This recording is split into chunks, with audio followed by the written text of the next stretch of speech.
नमस्कार, मी गणेश शिंदे. आपण पाहता जी मराठी न्यूज. बातमी म्हणजे पारदर्शकता. आपण पाहिलं असेल की भारत हा आपण बरेच धर्म, बरेच पंथ अशा बऱ्याच विविधतेने नटलेला आपला भारत देश आहे. परंतु महानुभाव पंथ हा एक पंथ आहे.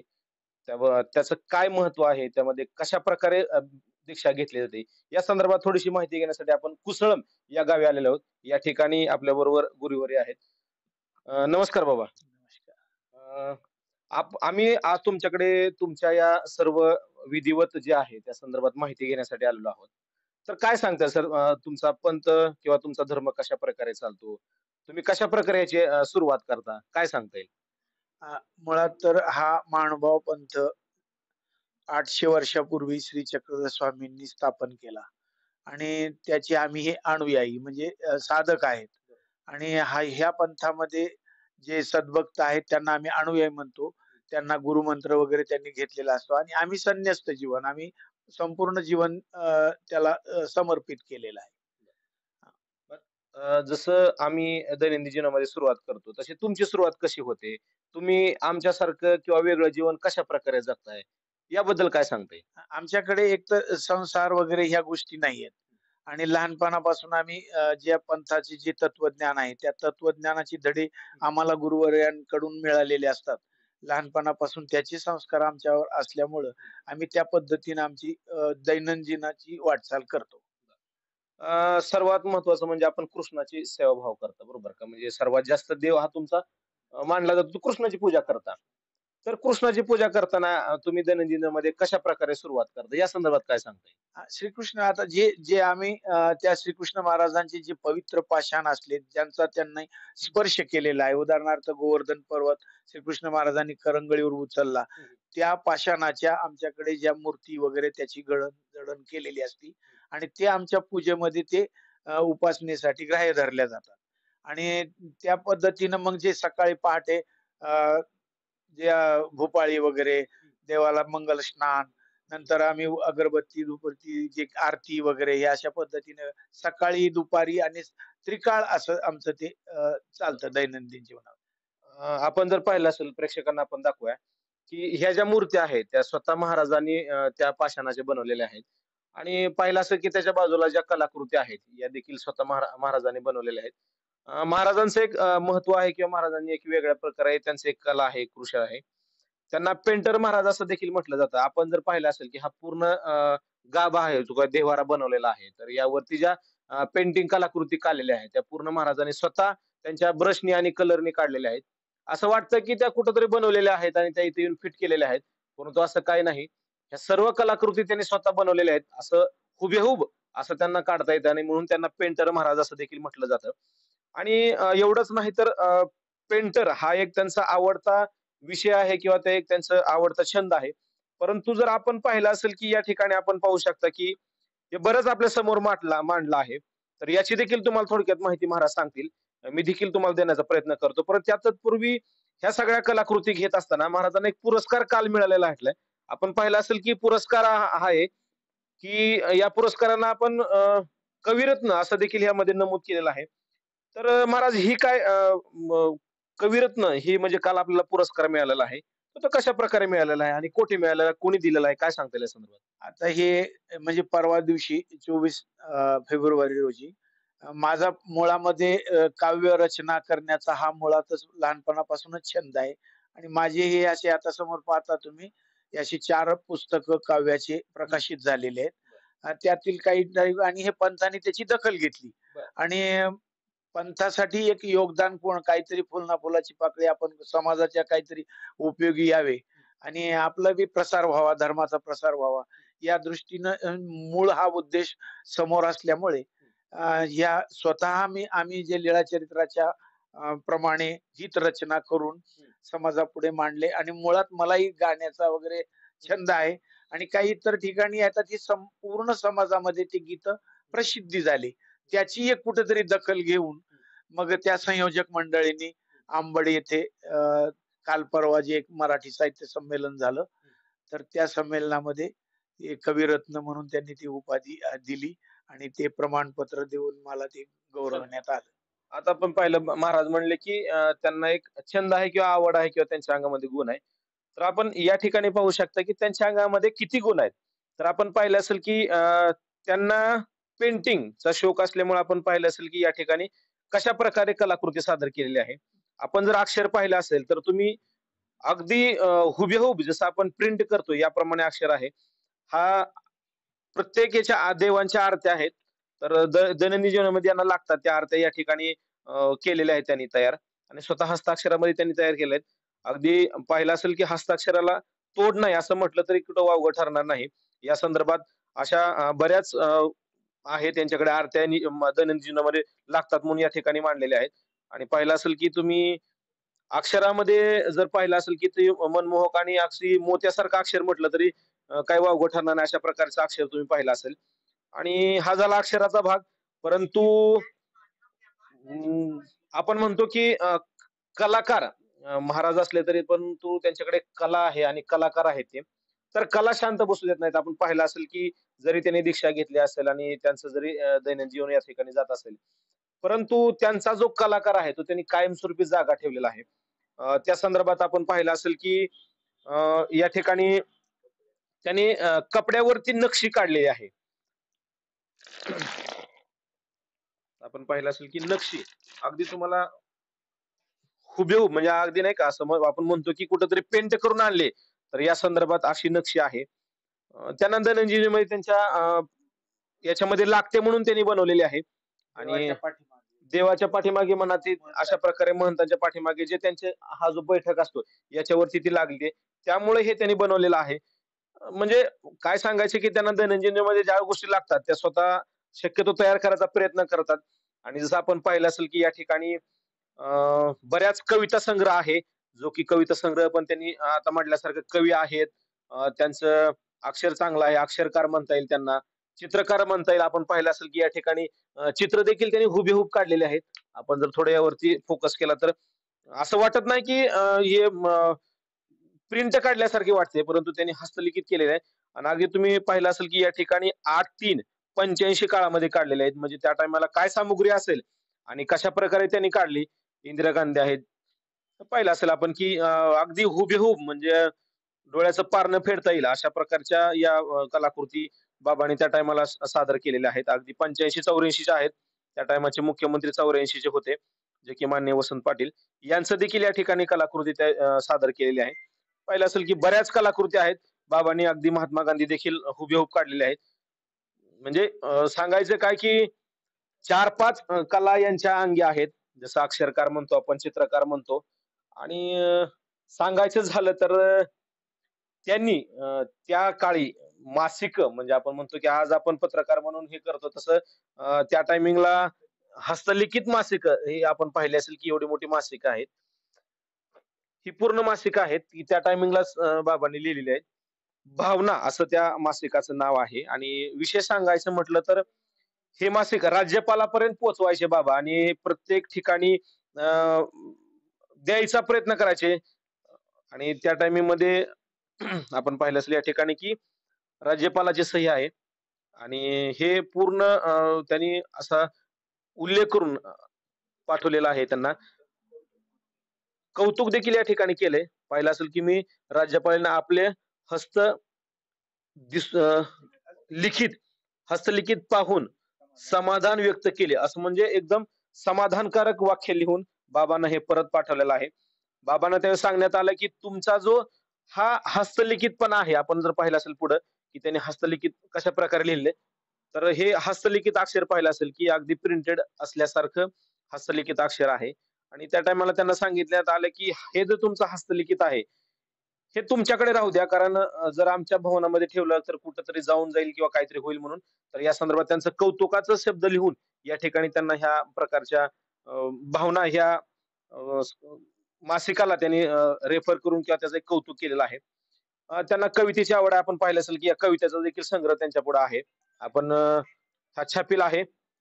त्यांनी पाहिलं असेल, की बऱ्यापैकी कविता जवळपास 250 ते 300 कविता त्यांनी या ठिकाणी बनवलेल्या आहेत. केलेल्या आहेत स्वतः त्यांनी आणि दैनंदिन जीवनामध्ये त्या कविता देखील म्हणतात. त्यांच्या अनुयायाला देखील ते शिकवतात, सांगतात आणि ते देखील म्हणतात. अशा प्रकारचं आहे. आपण या ठिकाणी ग्रंथ पाहिला असेल, की तो ग्रंथ देखील त्यांनी हस्तलिखित केलाय. असं कोण म्हणेल, की हा ग्रंथ म्हणजे हस्तलिखित आहे? अगदी जर त्या टायमिंगचे शाई पेन म्हणता येईल त्याला थोडक्यात. पत्ती पेन म्हणायचे त्या टायमाला. तर त्या टायमिंगच्या पत्ती पेनाने किंवा डाक पेनाने हा लिखित लिखित केला. असे बरेच त्यांचे संग्रह या ठिकाणी आहेत. तर एकंदरीत सांगायचं काय, की महानुभाव पंथाची दीक्षा घेतल्याच्या नंतर बाबांच्याकडे जो कलाकृती होती, ती त्यांनी पूर्ण आयुष्यभर जगण्याचा प्रयत्न केला. आज त्यांचं 63 वय 61 वय आहे. परंतु त्याला त्यांनी पुरेपूर असा वापर केला असं म्हणता येईल. आणि आपण त्या ठिकाणी पाहिलं असेल, की त्यांच्या देवासाठी लागणारा पाळणा आहे. तो देखील त्यांनी स्वतः बनवलेला आहे. म्हणजे अगदी काय म्हणतात आता इतक्या बारीक-बारीक डिझाइन त्याच्यावरती आपण पाहिले असेल, त्या देखील त्यांनी स्वतः बनवलेला आहे. देवासाठी लागणारा मुकुट, तो देखील त्यांनी स्वतः बनवलेला आहे.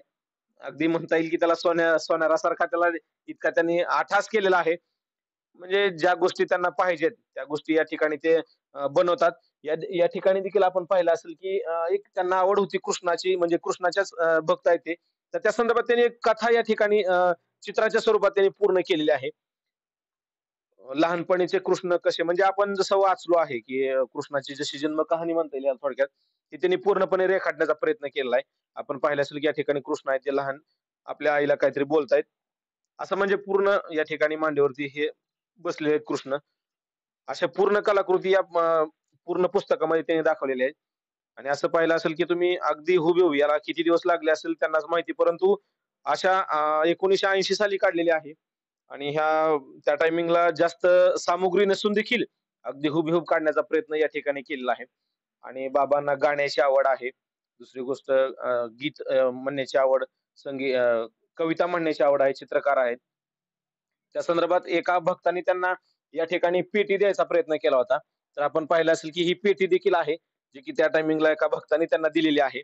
आणि अगदी तुम्हाला पाहिलं असेल, की ही पेटी, ही वरची पेटी त्यांनी स्वतः बनवलेली आहे आणि त्याच्यामध्ये आतमध्ये हा त्यांना कॅसेट दिलेला आहे. आपण पाहिलं असेल.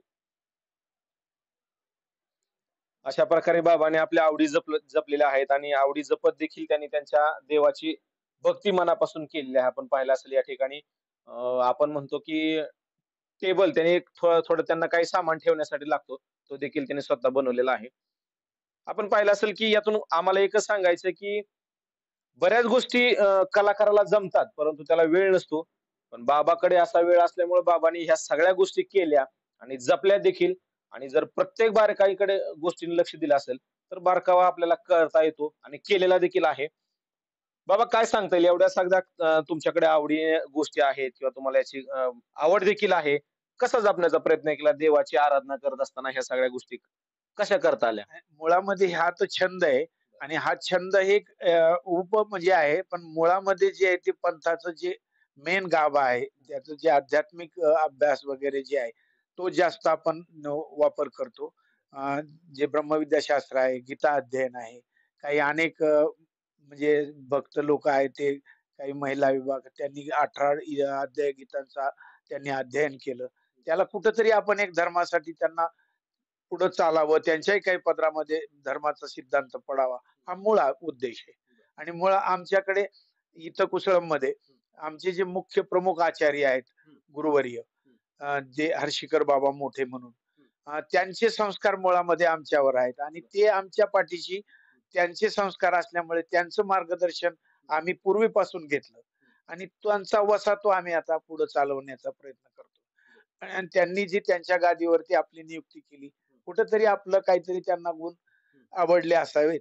त्यासाठी त्यांनी त्यांची ती गादी आणि ती गादी कशा पद्धतीनं पुढं म्हणजे प्रसिद्धी होईल, तेवढा आम्ही प्रयत्न करतो आणि जेवढं जीवन ईश्वरासाठी समर्पित करून त्याचा फायदा आपल्या व्यक्तिगत जीवनाचा तर होईलच, त्या जास्त त्याचा मूळ उद्देश जो आहे, तो इतरांनाही व्हावा, की त्यांचे संस्कार, त्यांचंही जीवन सफल व्हावं, हा मूळ उद्देश आहे.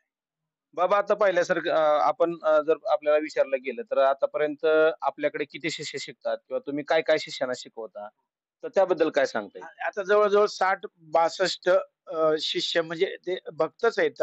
पण शिष्य रूपाने म्हणजे अध्यात्म घेण्यासाठी 18 अध्याय जे 700 श्लोक आहेत भगवद्गीतेचे, ते त्यांनी आत्मसात केले. आणि पुढचा टप्पा म्हणून आमच्याकडे जे ब्रह्मविद्याशास्त्र म्हणून म्हटलं जातं, त्याचंही ते अध्ययन करतात. जे आमच्या आश्रमामध्ये आता ही अर्चना म्हणून आहे, तिचाही तो अभ्यास झालेला आहे. असे अनेक आहेत. आता काही बार्शीचे आहेत, हे भक्त काही सोलापूरचे आहेत, काही आज सुविधा आहेत. आता आज एवढं माध्यम निघालीत. काही प्रत्यक्ष येतात, काही अप्रत्यक्ष बी ऑनलाईन आहेत काही आणि ते आपल्या घरी पण ते आत्मसात करायले. ब्रह्मविद्याचं जे आहे ते काय सांगता येईल बाबा हे ब्रह्मविद्याचं पुस्तक आहे आणि हे जर आपण पाहिलं असेल की याच्यावरती लिहिलेलं असतं बघा ते आपल्याला लक्षात येणार नाही. परंतु जर आपण यांना वाचायला दिलं तर ते अगदी व्यवस्थित वाचतात. आपण अर्चना जी त्यांची शिष्य आहे त्यांना आपण वाचण्यासाठी तर देऊया. ते ही जी ब्रह्मविद्या जी आहे, ही आहे एक म्हणजे मराठी भाषाच आहे. फक्त याची 800 वर्षापूर्वी हा मूळ सिद्धांत त्याचं पावित्र्य कायम राखावं आणि ते असं इतर बाकीच्या पुस्तकासारखं त्याचं काही अवमूल्यन होऊ नये. हा मूळ उद्देश असल्यामुळे तीच भाषा सकळ लिपी या नावानं आमच्याकडे प्रसिद्ध आहे. तर ती रवळ व्यासही त्याची त्या लिपीचे कर्ते होते. त्यांनी ती लिपी त्या काळात 800 वर्षापूर्वी तयार केली. आहे ती मूळ मराठीच. पण त्याला ते शब्द मराठीचेच इकडले-तिकडे एक सांकेतीमध्ये सांकेतिक शब्दांनी ती जरा लिहिल्या गेली आणि त्याच्या त्यात चिन्ह असल्यामुळे त्याच्यातून एक अक्षर जर असेल तर त्याचे 5 अक्षर होत जर असेल तर ते एका अक्षरामध्ये शॉर्टकट. जसं आपण एम-बी-बी-एस म्हणतो किंवा एम-डी म्हणतो, तर त्याचा लाँग फॉर्म मोठा आहे ना. तर ते एम-डी म्हटलं की पटकन त्याचा लाँग फॉर्म घेण्याची गरज नाही. तसं हे सांकेतिक लिपी आहे की एका अक्षरातून मोठं वाक्य तयार होतं ते एकाच अक्षरात तयार होतं. अशी ही सकळ लिपी ही आमच्या पंथीयांच्या अनुयायांसाठी, विद्यार्थ्यांसाठी पूर्वजांनी ही तयार केलेली आहे आणि ती आम्ही आमच्या अनुयायांच्या स्थानिक विद्यार्थ्यांना ती आत्मसात करून आज ती आमच्याकडली जी मुलगी आहे तिला ही लिपी येते. आणि ती आपण बघूया कशी वाचते ती. मला तर काय ते जमणार नाही. परंतु अर्चना बघूया कशी वाचते ती. सृष्टीमध्ये कवने करणे म्हणजेना एके परमेश्वर विन तोची परमेश्वर निर्वैव निराकार असे परकृपावसे सावेव साकार होय अवतरे आपले सन्निधान दे ते दास्य मोचक. सृष्टी म्हणजे 56 कोटी ब्रह्मांड, मध्ये म्हणजे हिमासेतू मध्ये 5 सते कर्मभूमी, कवण म्हणजे देवता, करण म्हणजे अंतर्याग बहिर्याग, भावसाधन नाना पुण्य, अनंता तेने करुण मुंचिजेना म्हणजे संस्कृती भ्रमणा, पासाव तथा संस्कृती बोलीजे, अविद्या तथा पासाव, मुंचिजेना म्हणजे सुटीजेना. पाहिलं असेल की सकल कुठली सकळ लिपी. सकळ लिपी जी पाहिली असेल की सहजासहजी आपल्याला बोलता येत नाही. त्याच्यामध्ये बरेच आपण पाहिलं असेल की असं असतं ते आणि ते आपण सहजासहजी वाचायला गेलो तर ती वाचता येत नाही. परंतु तिला ती विद्या गुरुनी दिल्यामुळे तिला पट वाचता आलं आणि त्या संदर्भात तिने आपल्यासमोर वाचून देखील दाखवलं असेल. आपण पाहिलं असेल की एकंदरीत या ठिकाणी महानुभाव पंथाचं काय महत्व आहे या संदर्भात आपण या ठिकाणी आलो होतो. बाबांनी बऱ्यापैकी महत्व सांगितलेलं आहे. महानुभाव पंथ म्हणजे कृष्णाची सेवा करणारे भक्त असतात. बाबा संन्यास घेणं म्हणजे तुमच्या ह्याच्यामध्ये 2 प्रकारचे आहे जे की दीक्षा घेणं म्हणतो आपण संन्यास घेणं आणि तुमची फक्त एक गुरु मानणं अशा 2 प्रकारचे तुमचे शिष्य असतात. तर काय म्हणजे कसा फरक आहे त्या दोनामध्ये? म्हणजे लहानपणापासून जे काही संन्यस्त आहेत, जे ज्याला आम्ही बालभिक्षुक म्हणतो आणि ते लहानपणापासून वयाच्या 3 महिन्यापासून आलेले, 5 महिन्यापासून आले, वर्षापासून आले, 19, 20, 21, 22 पर्यंत ज्यांचा संन्यास होतो, ते बालभिक्षुकामध्ये गणल्या जातात. आणि हा झाला एक संन्यासाचा प्रकार आणि हे एक प्राधान्य मुख्य आणि जे संसार करून आलेले आहेत, जे तिकडं पूर्ण त्यांची जबाबदारी जाणून आणि त्यांना त्यागी संन्यासी म्हटलं जातं. आणि त्यांचंही जे काही 56 नंतर अनुसरण अशी एक आमच्याकडे सुविधा आहे. 56 वर्षाचं झाल्यानंतर त्याला काही संन्यास घ्यायला काही हरकत नाही. तर असाही काही हे 2 भाग आहेत. आणि याच्यामध्ये स्त्री आहे, पुरुष आहे. मुळामध्ये इथे जातीभेद वगैरे असा कुठलाच मेन मुद्दा जो आहे तो जातीभेद नाही. आमचे जे तत्वज्ञान आहे हे सर्वांसाठी आहे. म्हणजे कोणत्याही जातीचा, कोणत्याही धर्माचा, पुरुष असो, महिला असो, आपल्या या धर्माचं दीक्षा घेऊ शकते आणि त्यांनी कृष्णाची पूजा तुमच्यासारखी करू शकतात, असं म्हणायला काही वावगं ठरणार नाही. परंतु आपण आतापर्यंत आपल्या ह्याच्यामध्ये कसं असतं म्हणजे कोण गुरुवारी असतात, कसं असतं? तुम्ही कधी दीक्षा घेतली? तुमचा कसा प्रवास चालू झाला? आता हे लहानपणीच मला समर्पित केलेलं या पंथामध्ये वयाच्या 7व्या महिन्यामध्ये. तर जवळ-जवळ 1963 मध्ये पंथामध्ये आलो. आज माझं 61 वय आहे आणि माझा संन्यास शालेय जीवन तिकडं पूर्ण 1ली पासून 10वी पर्यंत पूर्ण झालं. चित्रकलेची आवड असल्यामुळे इंटरमिजिएट, हे एलिमेंटरी या ज्या काही शालेय परीक्षा होत्या त्या घेतल्या. म्हणजे त्याच्यामध्ये उत्तीर्ण झालो आणि नंतर मला ज्यांना समर्पित केलं होतं त्या आमच्या म्हणजे महिला होत्या. त्या गुरुआई मालनबाई शेवलीकर म्हणून आणि त्यांनी लहानाचं मोठं केलं आणि ही पहिल्यापासून परंपरा आहे. आम्हाला पुढचे मिळाले, पुढच्याला पुढं मिळणार असे लहानपणापासून त्याचं संगोपन जे धर्माचे संस्कार आहेत त्यांना ती दिल्या जातात आणि जवळ-जवळ 1900 म्हणजे कमीत कमी 20-21 वर्षाचं संज्ञान झाल्यानंतर विचारलं जातं तुम्हाला संन्यास घ्यायचा का? एक मुळातच संस्कार झाल्यामुळं त्यांना ते आवडतं आणि ते त्यांच्या इच्छेवर लादल्या जात नाही कुठलंच.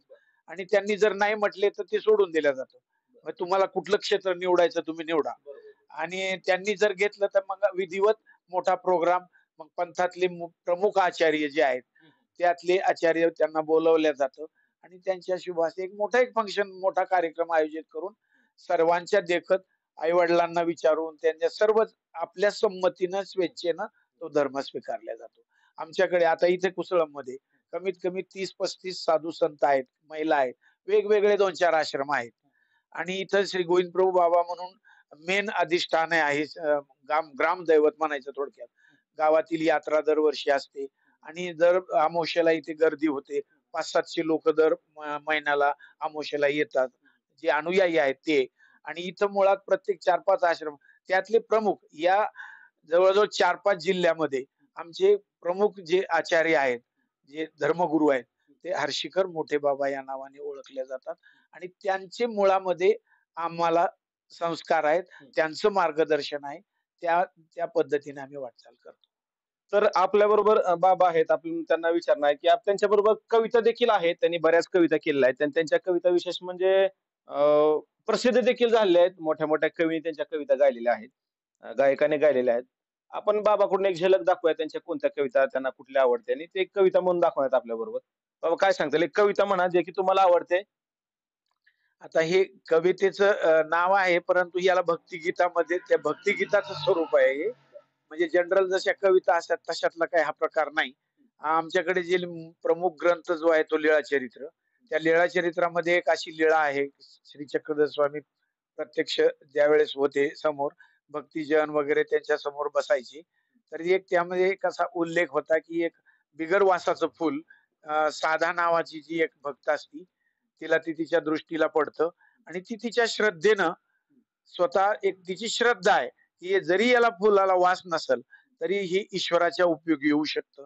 अशी तिची भावना असल्यामुळं तिनं ते तोडलं आणि श्री चक्रधर स्वामींच्या श्रीमुकुटावर, श्रीचरणावर वाहिलं. मग जवळच्या असणाऱ्या ज्या काही त्यावेळेसचे भक्त होते, त्यांना वाटलं ते काही बरोबर नाही, तू असं कृत्य बरोबर करणं योग्य नाही. याला वास नाही, काय नाही, असं फुल कुठं वाहत असतात का? तर ते श्री चक्रधर स्वामींच्या लक्षात आलं, की हे विनाकारण तुम्ही याच्यामध्ये हे करू नका. याच्यामध्ये जो मूळ भाव आहे, तो महत्वाचा आहे. ते फुल कशाचं हे महत्वाचं नाही. त्याला वास आहे की नाही याला काही महत्व नाही. तिची श्रद्धा महत्वाची आहे. आणि ती हे मूळ त्याचा जो गाभा आहे, ही मी त्या गीतामध्ये म्हणजे बद्ध केलेला आहे, काव्यबद्ध. मी तुम्हाला दाखवतो प्रयत्न. रिंगणीचे फूल म्हणतिया जगाला, रिंगणीचे फूल म्हणतिया जगाला, भाग्यवान आम्ही प्रभू तोषविला. गंधहीन आम्ही म्हणून वनात, उपेक्षित जीवन आमुचे असे वेदनेत. आमुचा न दोष कळेना कुणाला, भाग्यवान आम्ही प्रभू तोषविला. भक्त एक साधा पाहुनी फुलाला, पूजनास सर्वज्ञांच्या तोडिले आम्हाला. भाव शुद्ध होता साधा इसेला, भाग्यवान आम्ही प्रभू तोषविला. वाहिले आम्हाला प्रभू चरणाला, आणि स्वामी रायांच्या श्री मुगुटाला. रुचलेच नाही क्षणी बाईसाला, भाग्यवान आम्ही प्रभू तोषविला.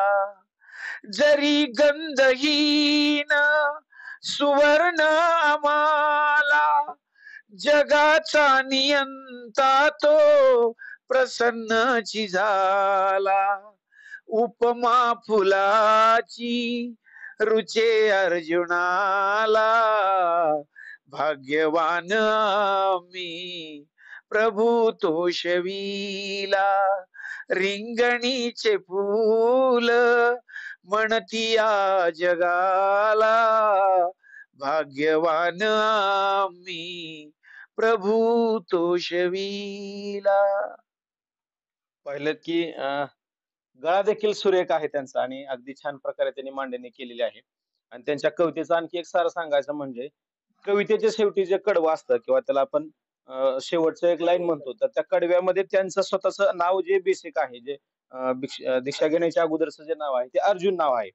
तर ते अर्जुन नाव त्या कवितेमध्ये शेवटी त्यांनी अ, कशा ना कशा प्रकारे त्यांनी घातलेलं आहे आणि ते त्यामध्ये सुरेख देखील वाटतं आणि ते अगदी योग्य पद्धतीने त्या ठिकाणी ते मांडणी करतात. अशा प्रकारच्या कविता त्यांच्या भरपूर आहेत. आपण पाहिलं असेल या ठिकाणी पुस्तकाची लाईन होती आणि बऱ्याच ठिकाणी प्रसिद्ध देखील कविता झाल्या आहेत. कविसंग्रह देखील त्यांचे आहेत. अशा प्रकारचे त्यांनी स्वतः गायलेले आहेत. त्यांचं YouTube वरती देखील गायलेलं आहे आणि स्वप्नील बांदोडकर आहे. कुणी कुणी गायले का ते सांगा? स्वप्नील बांदोडकर, उत्तरा केळकर, विशाल जोगदेव, शकुंतला जाधव, या गायकांनी, प्रसिद्ध असलेल्या गायकांनी ती गीतं गायलेली आहेत आणि ते आज YouTube वर प्रसिद्ध आहे. बाबांनी आता गायलेलं गाणं हे आता तयार केलेलं आहे. हे प्रकाशित आहे. हे प्रकाशित आहे. हे देखील कोणी ना कोणी उचललेलं असं बाबांचं म्हणणं आहे. कारण गाण्याचा सारांश किंवा गाभा चांगला आहे आणि त्या पद्धतीने त्यांनी गायलेला आहे आणि आवाज देखील छान, त्याला सुरेख देखील त्यांनी चांगल्या प्रकारे सूर देखील चांगला लावला. अशा प्रकारचे त्यांना बेसिक पेंटर बाबा म्हणायचे. परंतु आज ते चांगल्या पद्धतीने महानुभाव पंथाच्या एका चांगल्या गादीवरती ते विराजमान आहेत आणि त्यांच्याकडे ते हुशार देखील आहेत आणि त्यांच्याकडे कला देखील आहे. अशा प्रकारचे त्यांचा 61-62 वय आहे आणि या दिवशी त्यांना हा गादीचा मान मिळालेला आहे आणि पाहिलं असेल की अगदी शांत वातावरणामध्ये दिवस चालू होतो त्यांचा आणि आपण कृष्णाजी पाहिले असेल की महानुभाव पंथामध्ये त्यांनी चांगल्या पद्धतीने दैनंदिन जीवनामध्ये सेवा करतात. जसं आपण आपल्या मुलाला उठ बाबा असं बळ म्हणतो, त्याप्रमाणे ते कृष्णाला उठवतात. त्यांच्या पद्धतीने त्यांना त्यांची सेवा करतात आणि संध्याकाळी झोपताना देखील कृष्णाला झोपवतात. अशा प्रकारचे त्यांची श्रद्धा कृष्णावरती आहे. अशा प्रकारचं त्यांचं दैनंदिन जीवन चालू असतं आणि पाहिलं असेल की बाबांचा एक चमत्कार देखील आहे. आपण थोडक्यात जाणून घेऊया.